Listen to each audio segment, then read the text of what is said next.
રોજ સવારે લાખો લોકો 80 કે 100ની સ્પીડે હાઈવે પર ગાડી ચલાવે છે, પણ અમુક ભાગ્યે જ કોઈ એ વિચારે છે કે આ ડામરનો રસ્તો દુનિયાની સૌથી મોટી એવી જગ્યા છે જ્યાં સાવ અજાણ્યા લોકો એકબીજાના જીવ માટે જવાબદાર છે, કોઈ પણ જાતના લેખિત કરાર વગર. એક્ઝેક્ટલી. આપણે બસ એક સામાન્ય વિશ્વાસ સાથે રોજિંદા કામ માટે નીકળીએ છીએ. હા, એટલે આપણને એમ હોય કે 60 સુધીમાં સુરક્ષિત ઘરે પહોંચી જઈશું. પણ ઘરના ઉંબરાની બહારની વાસ્તવિકતા અને રસ્તા પર ચાલતું મનોવિજ્ઞાન બહુ જ જટિલ છે. આપણી આ ઊંડાણપૂર્વકની ચર્ચામાં આપણે સૈયદ અબ્દુલ હકીમ લિખિત પુસ્તક હર ઘર સે એક સૈનિક ના માત્ર પહેલા પ્રકરણ ધ રોડ વી શેર્ડ એટલે કે આપણે વહેંચેલો રસ્તો એના પર પૂરું ધ્યાન કેન્દ્રિત કરવાના છીએ. આપણો હેતુ એ સમજવાનો છે કે ટ્રાફિક અને ડ્રાઇવિંગની આપણી સામાન્ય લાગતી ટેવો પાછળ કયું વિજ્ઞાન કામ કરે છે અને તે અન્યોના જીવનને કઈ રીતે અસર કરે છે. અને સાચું કહું તો આ પ્રકરણની સૌથી મોટી તાકાત જ એ છે કે તે રસ્તાને માત્ર એક ભૌતિક સપાટી કે રૂટ તરીકે જોવાની આપણી આદતને પડકારે છે. મતલબ આપણે રસ્તાને ફક્ત એક જગ્યાએથી બીજી જગ્યાએ જવાના માધ્યમ તરીકે જ જોઈએ છીએ. બરાબર છે, આપણે એવું જ માનીએ છીએ. પણ લેખક અહીં એક બહુ જ મોટો મુદ્દો ઉઠાવે છે કે આ એક એવી જગ્યા છે જ્યાં કોઈ પણ ઓળખાણ વગર માણસની સામાજિક જવાબદારીની સૌથી અઘરી કસોટી થાય છે. જો ઘરની અંદર આપણને જે સેફટીનો અનુભવ થાય છે ને, તે રસ્તા પર આવતા જ એક સાવ અજાણ્યા માણસના હાથમાં જતો રહે છે. મને આ અજાણ્યા માણસના હાથમાં જીવવાળી વાત બહુ જ રસપ્રદ લાગે છે. ચાલો અને થોડું પ્રેક્ટિકલ રીતે સમજીએ. જો આપણે કોઈ બેંક કે દવાખાનાના વેઇટિંગ રૂમમાં બેઠા હોઈએ તો ત્યાં આજુબાજુ બેઠેલી અજાણી વ્યક્તિ વધુમાં વધુ શું કરી શકે? હા, બહુ તો સમય બગાડે. એક્ઝેક્ટલી. કદાચ એ લાઈનમાં આપણી આગળ ઘૂસીને આપણો સમય બગાડી શકે કે પછી પોતાના મોબાઈલમાં મોટેથી વિડીયો ચાલુ રાખીને આપણને ઇરિટેટ કરી શકે. વધુમાં વધુ આપણો મૂડ બગડે. પણ રસ્તા પર એ જ અજાણી વ્યક્તિની માત્ર 2 સેકન્ડની બેદરકારી એટલે કે એનું સ્ટીયરિંગ પરથી ધ્યાન હટવું સીધો કોઈનો જીવ લઈ શકે છે. આ જ તો ખરી સમસ્યા છે. આપણે આ અદૃશ્ય કરારની ગંભીરતા સમજતા જ નથી. આપણે રસ્તાને વહેંચાયેલી જવાબદારી તરીકે જોવાને બદલે માત્ર પોતાની જાગીર માની લઈએ છીએ. ડ્રાઇવિંગ કરતી વખતે મગજ એવું જ વિચારે છે કે જો હું સાચો છું, હું મારી લેનમાં છું, તો બધું બરાબર છે. પણ રસ્તા પર હુંનું કોઈ અસ્તિત્વ હોતું જ નથી. ત્યાં માત્ર આપણે હોઈએ છીએ. એટલે પેલું સહિયારું અસ્તિત્વ છે એવું કહી શકાય? ચોક્કસ. કોઈ એક અજાણ્યા માણસનું ધ્યાન પોતાના ફોનમાં જાય એ માત્ર એની પર્સનલ ભૂલ નથી રહેતી. તે એક જ સેકન્ડમાં આસપાસ ડ્રાઇવ કરતા 4 બીજા લોકો માટે મોતની સજા બની શકે છે. કોઈ પણ કરાર વિના લાખો લોકો રોજે રોજ આ રિસ્ક લે છે. પણ એક મિનિટ, જો આ વાત આટલી બધી ડરામણી છે, જો આપણે સાવ અજાણ્યા અને કદાચ બેદરકાર લોકો પર આટલો મોટો આધાર રાખીએ છીએ, તો પછી આપણે ડ્રાઇવિંગ કરતી વખતે આટલા બધા રિલેક્સ કેમ હોઈએ છીએ? બહુ સાચો સવાલ છે. હા, મતલબ લોકો ગાડીમાં આરામથી મ્યુઝિક સાંભળતા હોય છે, વાતો કરતા હોય છે. આટલો બધો આત્મવિશ્વાસ ક્યાંથી આવે છે? અહીં માનવ મગજની કામગીરી સમજવી પડે. જ્યારે કોઈ જોખમ રોજિંદી ટેવ બની જાય ત્યારે મગજ તેને જોખમ તરીકે રજીસ્ટર કરવાનું બંધ કરી દે છે. સોર્સ મટીરિયલમાં આના માટે એક બહુ જ સચોટ ઉદાહરણ આપનું છે. વિચારો કે એક સ્કૂલ વેન છે જેની કેપેસિટી માત્ર 6 બાળકોની છે. ઓકે. પણ તેમાં 12 બાળકો બેઠા છે.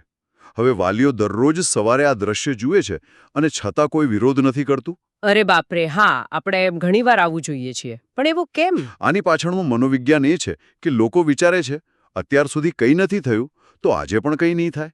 મગજ આ કંઈ ન થવાને સેફટી માની લે છે. પણ ભાઈ, જો એક રીતે વિચારીએ તો આ અનુભવ જ કહેવાય ને. લોકો તો ગર્વથી એમ જ કહેતા હોય છે કે હું 20 વર્ષથી આ જ રસ્તે ઓફિસ જાઉં છું, મને તો રસ્તાના એક ખાડાની ખબર છે. હા, ઘણા લોકો આવું કહે છે. લોકો તો એમ પણ કહે કે આંખ બંધ કરીને પણ હું ગાડી ચલાવી શકું. તો શું અનુભવ હોવો અને રસ્તાની ખબર હોવી એ ખરાબ બાબત છે? એ તો સેફટી જ થઈ ને.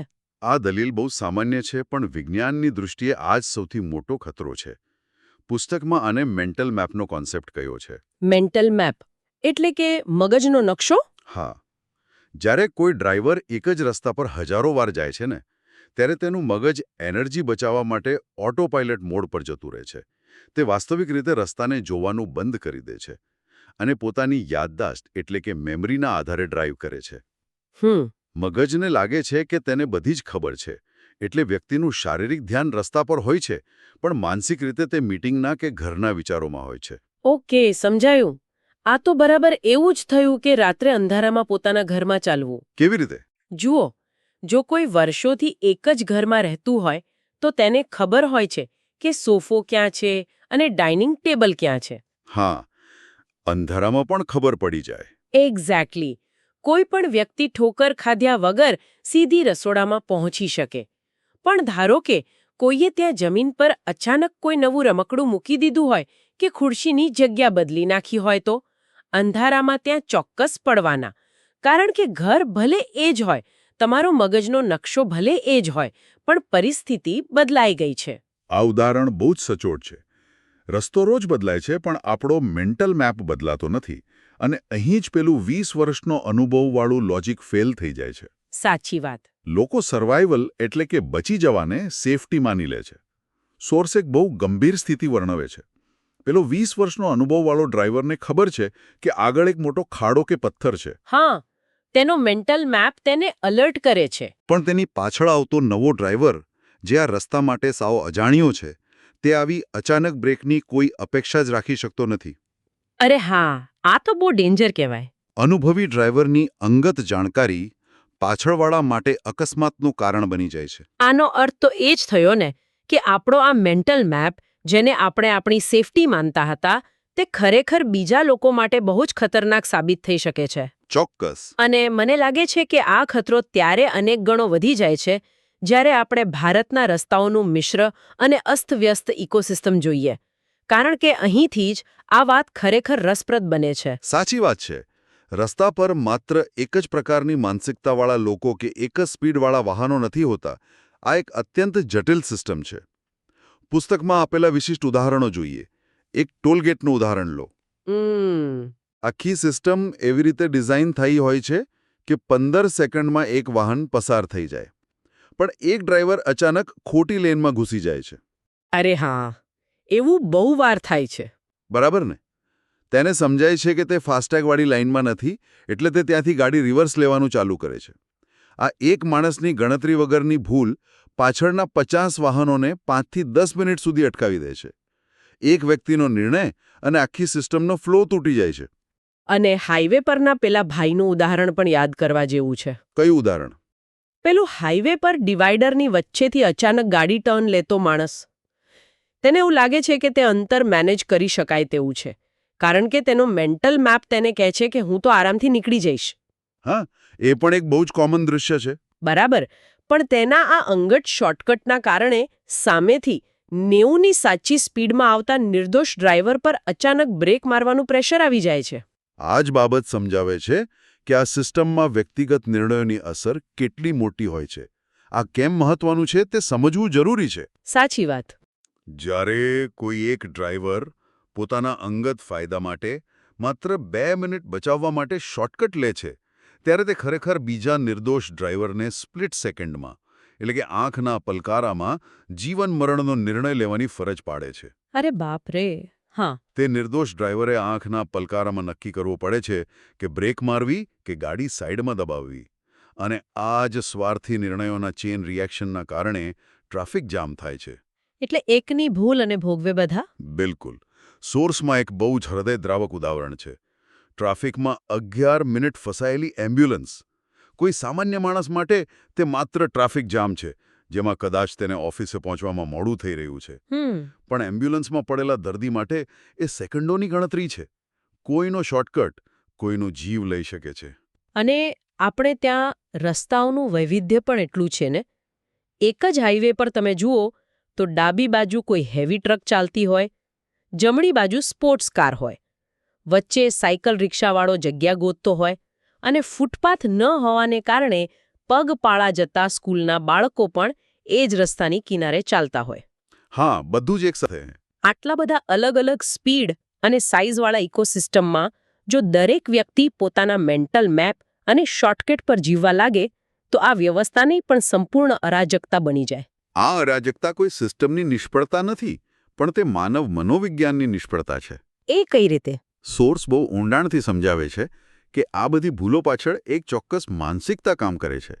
લેખક કહે છે કે રસ્તો એ માત્ર ડામરની સપાટી નથી, પણ તે એક અરીસો છે જે આપણું સાચું ચરિત્ર બતાવે છે. આ થોડું ફિલોસોફિકલ લાગે છે.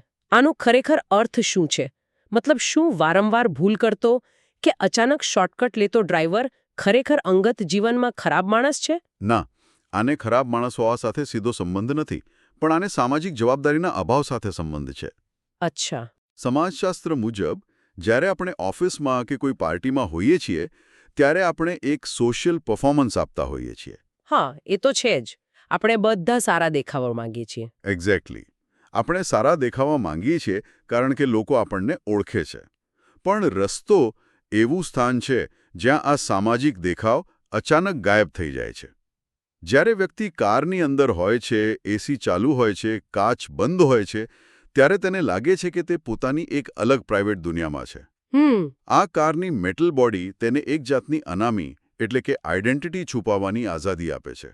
તે બધાને દેખાય તો છે, પણ તે કોઈને વ્યક્તિગત રીતે જવાબદાર હોતો નથી. અરે વાહ, આ તો બરાબર ઇન્ટરનેટ ટ્રોલ્સ જેવું છે. કેવી રીતે સમજાવો થોડું? જુઓ, લોકો સોશિયલ મીડિયા પર ફેક એકાઉન્ટ પાછળ છુપાઈને ગમે તેવી ખરાબ ભાષા વાપરે છે, કારણ કે તેમને ખબર છે કે તેમને કોઈ રૂબરૂ પકડવાનું નથી. કારના બંધ કાચ પણ જાણે એક સ્ક્રીન જેવું કામ કરે છે. એકદમ યોગ્ય સરખામણી છે આ. અને એટલે જ જ્યારે કોઈ કાયદાનો કે દંડનો ડર નથી હોતો, કોઈ જોઈ નથી રહ્યું હોતું, ત્યારે રસ્તા પર માણસનું અસલી ચરિત્ર બહાર આવે છે. સાચી વાત છે.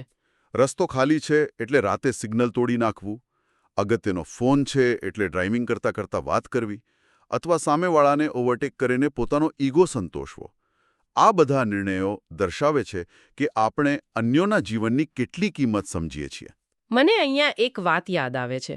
ઘણા સાંભળનારાઓને પેલી શોપિંગ કાર્ટ થિયરી ખબર જ હશે. હા, શોપિંગ કાર્ટ થિયરી. મોલમાં ખરીદી કર્યા પછી કાર્ટ પાછી તેની યોગ્ય જગ્યાએ મૂકવી, એના માટે કોઈ કાયદો કે દંડ નથી. કોઈ પોલીસ ત્યાં ઊભી નથી હોતી. છતાં ઘણા લોકો તેને પાછી તેની જગ્યાએ મૂકે છે. હા, કારણ કે તે યોગ્ય છે. તે સામાજિક જવાબદારી છે. બરાબર. જ્યારે ઘણા લોકો તેને ગમે ત્યાં પાર્કિંગમાં રઝળતી છોડી દે છે. મને લાગે છે કે રસ્તા પરનું વર્તન પણ આ શોપિંગ કાર્ટ થિયરીનું જ એક મોટું સ્વરૂપ છે. ઘણા અંશે આ સરખામણી સાચી છે.